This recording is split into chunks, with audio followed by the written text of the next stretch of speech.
বঙ্গবন্ধুর নাম আজ পর্যন্ত কোন মানুষ উচ্চারণ করার সময় আমি অন্তত শুনিনি যে বলে শহীদ শেখ মুজিবুর রহমান, আমি শুনিনি।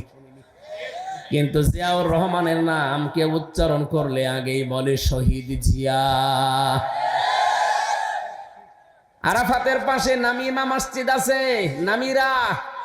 এই মসজিদে আমি 16 সালে যখন হজে গিয়েছিলাম, দেখি কাবার ইমাম খুতবা দিচ্ছে, শহীদ জিয়াউর রহমান মেন বাংলাদেশ। এই শব্দটা আমার আজও মনে আছে। উনি এই জন্য দোয়াটা করেছিলেন কারণ ওই সময় প্রচন্ড গরম ছিল, আর যে ময়দানে হাজিরা লক্ষ লক্ষ হাজিরা আশ্রয় নেয় যে গাছের নিচে, ওই গাছের নাম জিয়া গাছ, বাংলাদেশে আমরা নিম গাছ বলি।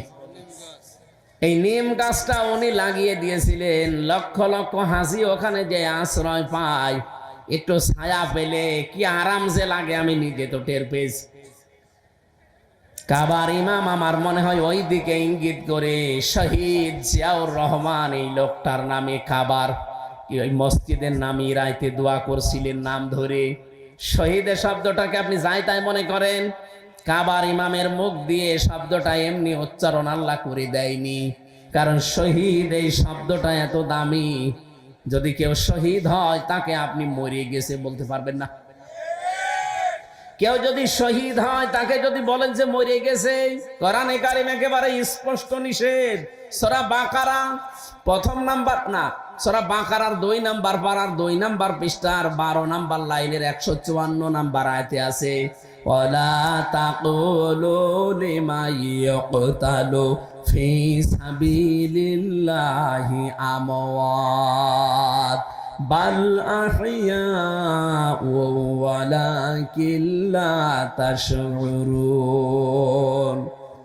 রব্বুল আলামিন বলেন, যারা আমি আল্লাহর জন্য শহীদ হয়, যাদেরকে শহীদ করা হয়েছে, দুইটা শব্দ বললাম, যারা আল্লাহর জন্য শহীদ হয় আর যাদেরকে শহীদ করা হয়েছে, এই মানুষকে তোমরা জীবনেও কোনোদিন মরে গেছে কথা বলবা না, মৃত বলবা না, কারণ তারা জীবিত কিন্তু তোমরা টের পাও না। কে বলছে?